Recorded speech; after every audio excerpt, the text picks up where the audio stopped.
Hello বন্ধুরা, কেমন আছো তোমরা সবাই? আশা করি তোমরা সবাই খুব ভালো আছো।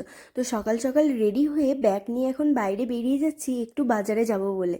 দেখো, এখন আমরা বাসে করে যাচ্ছিলাম, যেহেতু আমি আর মা যাচ্ছিলাম। আদিত্য একটু বিজি ছিল, তো সেই কারণে আমরা এখন পৌঁছেই গেছি প্রায় অলরেডি। আর আমরা যাচ্ছিলাম ইলাম বাজার। তো সেখানে টুকটাক কেনাকাটির ছিল। প্রথমেই আমরা চলে গেছি একটা কাঁসা পিতলের দোকানে। সেখান থেকে অনেক কিছু বাসনপত্র কেনা হয়েছে, সেগুলো কিনে নেওয়ার পরে এখন দেখতেই পেলাম এখানে ছোট্ট মতো একটা, দেখো, গোপাল ঠাকুর ছিল, খুব সুন্দর লাগছিল। তো তারপরে কেনাকাটি করার পরে এখন আমরা যাচ্ছি সোজা দশকর্মার দোকানে। আর যেতে যেতে এখানে দেখো হাঁড়িগুলো কি দারুণ করে সাজানো রয়েছে।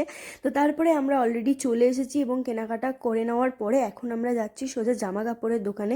সেখান থেকে অনেকগুলো জামা কাপড় নিয়ে নিয়েছি এবং তারপরে এত ব্যাগগুলো ভারী হয়ে গেছে যে কি বলবো তোমাদেরকে, নিয়েই যেতে পারছিলাম না।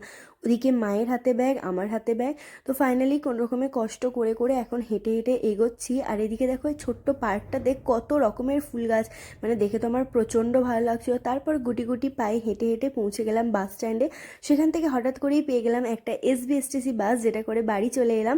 তো এই ছোট্ট মিনি ব্লগটা তোমাদের কেমন লাগলো ডেফিনেটলি জানিও। টাটা।